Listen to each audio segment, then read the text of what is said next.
RTP. Bien, ya está con nosotros a esta hora de la mañana, 7 minutos de hecho, y nos acompaña en estos momentos en la línea. A esta hora ya tenemos al abogado. ¿Me ayudan, compañeros, por favor? El abogado Paul Vázquez Ochoa no necesita presentación, sin duda alguna, pues uno de los grandes pensadores hoy por hoy, no solo en materia administrativa, sino en contratación pública. Muy buenos días y bienvenido a la mañana por RTP, Paul. ¿Cómo están? Muy buenos días, un gusto saludarte, Nino. ¿Cómo les va? Buenos días, abogado. Hablábamos un poco de esta ley de integridad ya aprobada por la Asamblea Nacional y varios puntos.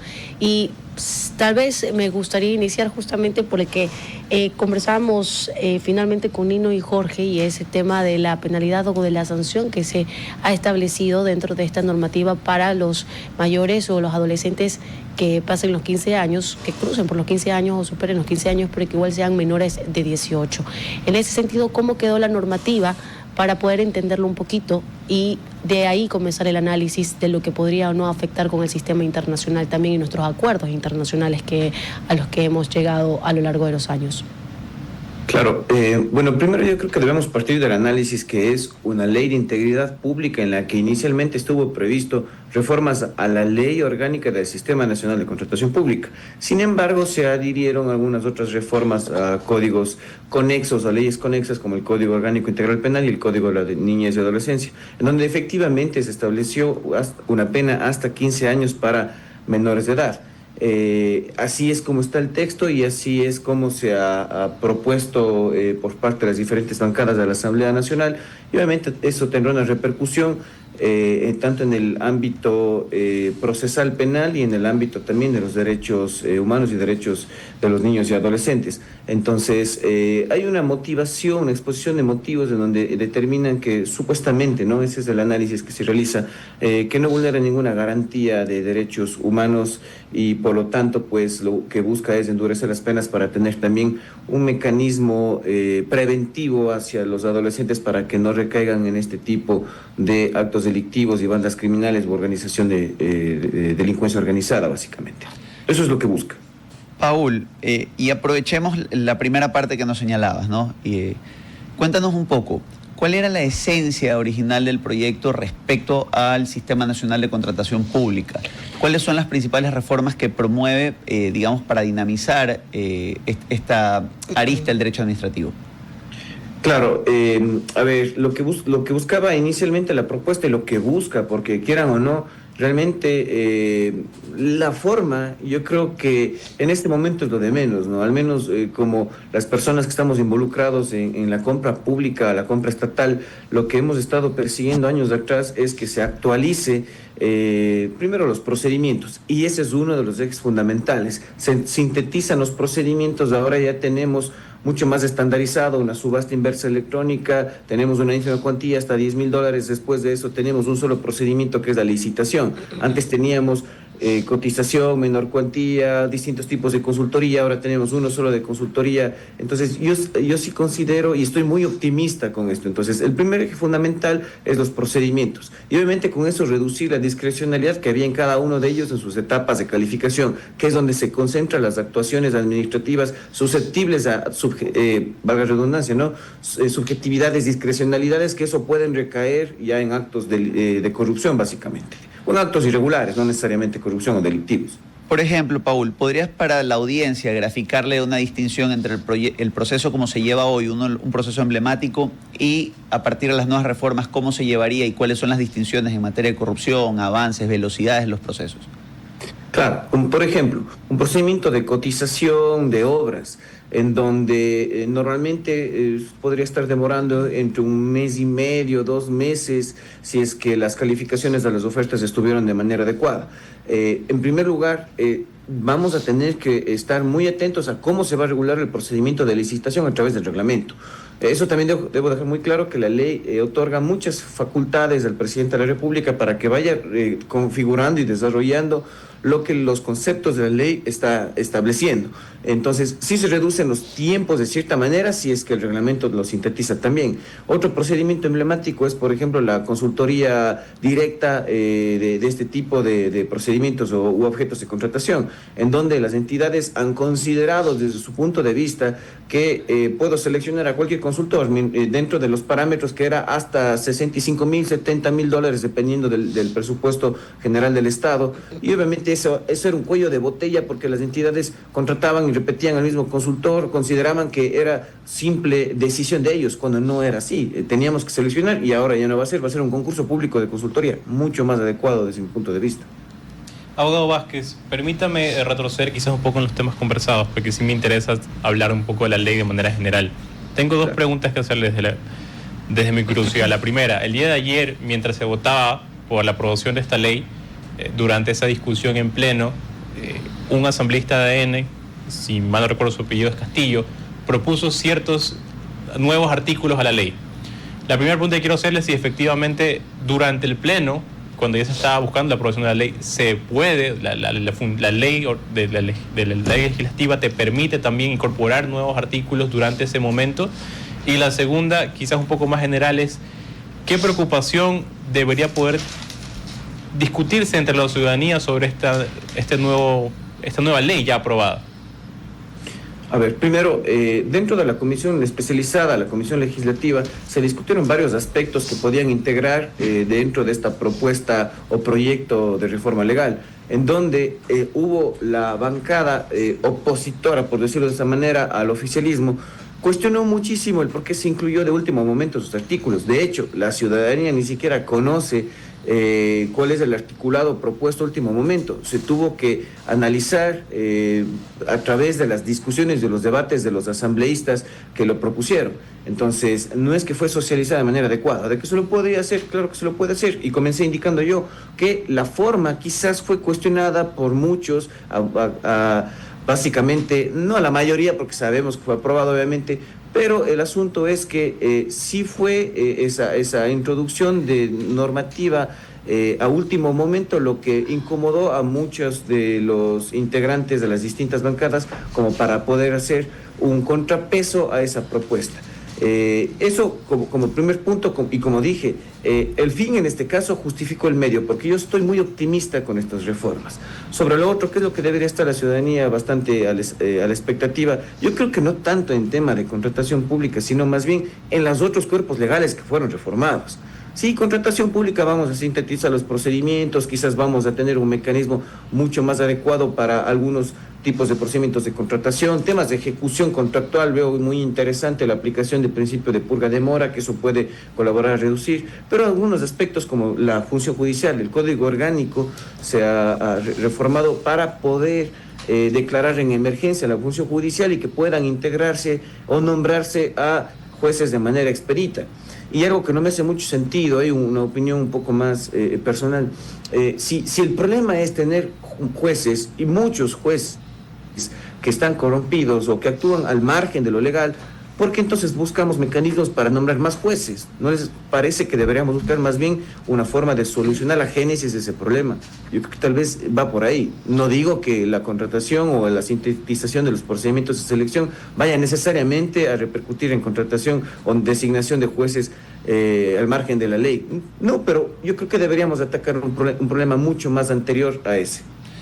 Paul, y retomando un poco la idea de la contratación, por ejemplo, ¿tú crees que esto traiga beneficios en materia de seguridad o, por ejemplo, proyectos energéticos en lo que tiene que ver con la contratación pública? Mayor celeridad para comprar equipo para Fuerzas Armadas, Policía Nacional, mayor celeridad para integrar proyectos en cambio de matriz energética, o en términos generales realmente la ley en materia de contratación se ha enfocado en otro tipo de contrataciones. Yo sí opino que consideraría que esta sintetización, simplificación de procedimientos va a colaborar no solamente en los tipos de proyectos que mencionas, Nino, sino en general a todas las entidades contratantes, porque primero ya no vamos a tener un sinfín de procedimientos en donde los servidores públicos se perdían en su momento de seleccionar el tipo de procedimiento, las reglas, que aplican a cada uno de ellos, que destaco nuevamente, el presidente de la República tendrá que acomodar el reglamento en función de esta normativa. Entonces, el primer paso es la reforma legal, la segunda es la reforma del reglamento. Y claro que va a beneficiar, va a colaborar para que efectivamente, si necesita SELEC, CENEL, alguna empresa pública, alguna cartera de Estado, algún ministerio, realizar una contratación que antes se demoraba muchísimo tiempo, tal vez por cuestiones de un concurso público de consultoría donde estaba diseñado bastantes etapas o plazos, que incluso algunos de ellos son indefinidos, pues en el reglamento tendrá que definirse aquello.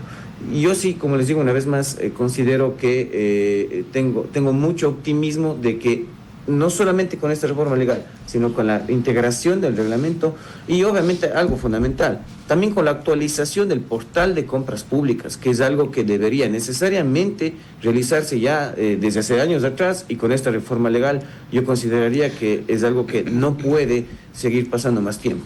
Entonces, sí, yo personalmente la calificaría como una reforma no del todo suficiente, sí, no del todo suficiente en un punto de vista correcto y adecuado, pero es algo que es un paliativo que nos va a solucionar para que en algún momento tengamos alguna nueva ley, una nueva ley de principio a fin, porque este es desde agosto de 2008, estamos próximos a cumplir 17 años.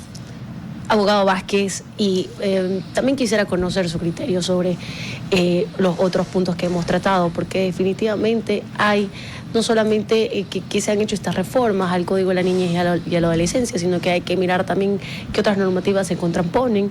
Estaba leyendo también que dentro de estas modificaciones al COIP, por ejemplo, o las modificaciones que se dan en esta ya normativa, también se expone, por ejemplo, la expulsión inmediata de presos extranjeros, algo que no depende únicamente de nuestro país y que ya lo hemos intentado con gobiernos anteriores. O sea, es insistir en lo mismo y presentar un artículo que ya conocemos que no es únicamente que Ecuador pueda pues dejar en frontera a quienes tenemos nosotros como sentenciados extranjeros, sino que el país de origen de ellos los quiera recibir. Y segundo, se habla de reducir el gasto estatal en el sistema penitenciario, pero ¿cómo se va a poder realizar este tipo de reducciones cuando también en nuestro sistema como tal de Estado obliga a que tengamos como dentro de las prioridades el sistema penitenciario y una política de rehabilitación social? Con todo lo que hemos analizado, ¿cuál es el criterio suyo en cuanto a estos puntos que son muy esenciales dentro del clima de inseguridad que vivimos, pero que al mismo tiempo tienen normativas que tal vez podrían ser esos escollos o esas taras que no dejarían que se cumplan? Mi opinión es que no es una reforma, al menos en lo que corresponde a lo que estamos analizando en este punto. No creo que sea una reforma de aplicación inmediata, sino que debe de pasarse por ejes articulizadores o coordinar previamente para la aplicación de esta normativa, como por ejemplo la expulsión de extranjeros que han cometido delitos en el territorio nacional y obviamente que los países de origen de la nacionalidad de estas personas extranjeras también colaboren con nuestro país para que pueda darse una posible expulsión adecuada, normal, regular, y que obviamente pues esto no incida en que el país tenga que incurrir en mayores gastos, al menos por esta política. Otro aspecto es que reducir el gasto público en el sistema penitenciario, más bien, o ser más eficiente en el gasto público, aquello. Estamos viendo que las cárceles tienen que ser, en algunos de los casos, remodeladas, refaccionadas, adecuadas, porque si ustedes deben conocer o debe haber sido objeto de algún análisis en algún momento, dentro de las cárceles también se han manejado internamente cuestiones relativas ya a las adecuaciones propias o encalentamientos dentro de las mismas, y esto obviamente que incide en el sistema penitenciario y una seguridad óptima que incluso las Fuerzas Armadas están de por medio tratando de tomar el control o tienen el control de por medio, en donde para poder volver a hacer aquello o volver con el orden público interno de las cárceles se necesita una inversión pública y fuerte. ¿sí? Entonces, eso también es lo que yo consideraría que no es tan de inmediato cumplimiento. Sí debería de ser algo que más bien voy yo por la línea de que ese es el motivante para decir voy a incluirlo dentro de un proyecto económico urgente, y por eso es que me apalanco en esta fundamentación para que la Asamblea al menos no haya objetado o cuestionado que no cumpliría los requisitos de ser un proyecto de ley económico urgente. De hecho, la exposición de motivos va de ese lado. Ese es el detonante para poderlo haberlo ingresado de esta manera por parte del presidente. Abogado Vázquez, como experto en contratación pública, me quisiera también tocar un tema que lo conversamos el día lunes con el economista Lama, sobre justamente la propuesta que tienen de centralizar las compras públicas dentro del sistema de salud. En algún momento se comenzaba que era centralizado ese portal en algún momento, luego se descentralizó y ahora la propuesta es volver a centralizarlo. ¿Qué opinas sobre esta propuesta y cómo se podría mejorar justamente ese sistema de contratación, al menos en la salud pública? Sí, vi esos pronunciamientos. Yo considero que personalmente, yo no creo que la solución sea centralizar las contrataciones. Hemos visto en el pasado entidades que centralizaron las contrataciones, como el Servicio de Contratación de Obras. ¿Quién no recuerda el SECOB, que llevó a cabo los proyectos emblemáticos de la época de la presidencia de Rafael Correa, en donde sabemos que el SECOB se extinguió y obviamente tuvieron algunos inconvenientes ya de orden procedimental, es a lo que me limito a opinar, en donde se generaban igualmente cuellos de botella porque todo se centralizaba en esa entidad. Y sucedería lo mismo, una entidad del gobierno central que concentre todas las contrataciones va a tener en algún momento un inconveniente. Van a tener licitaciones de 1, 2, 10, 15 millones de dólares concentrados ahí, con toda la presión para pocos funcionarios públicos. No creo que sea la solución, en mi opinión. Más bien lo que debería de darse como un paliativo a esta forma de contratación sería más bien que descentralizar las contrataciones, pero obviamente sería de canalizar la capacitación adecuada a los funcionarios para que puedan llevar a cabo de manera precisa. Y eso es uno de los ejes de la reforma, que ya estuvo incluso desde 2021, pero ahora se está haciendo efectiva desde hace unos 2 años de atrás y hoy se vuelve a ratificar. La capacitación de todos los servidores públicos involucrados en contratación pública, y que obviamente eso tiene que ser una realidad. No que nos den dando el examen de capacitación o de certificación de operadores del Sistema Nacional de Contratación Pública, porque eso sucede. Al ser telemático, casi nunca de los servidores son los que personalmente realizan esos exámenes, y claro, luego tenemos personas en teoría capacitadas, pero no saben ni siquiera cómo elaborar un pliego. Entonces, más que centralizar las contrataciones, yo consideraría que deben centralizarse, pero capacitar a las personas involucradas. Paul, te queremos agradecer por todos y cada uno de tus comentarios al respecto de esta nueva ley. Y bueno, pues junto a ti estaremos expectantes de que efectivamente funcione para optimizar los procesos, y esperamos tenerte a futuro pues para ir midiendo esta incidencia. Te agradecemos mucho tu comparecencia esta mañana, a la mañana, por RTP. Fuerte abrazo. Gusto, Nino, con todos los presentes, que pasen bien, buen día. Gracias. Gracias, abogado Vázquez. RTP.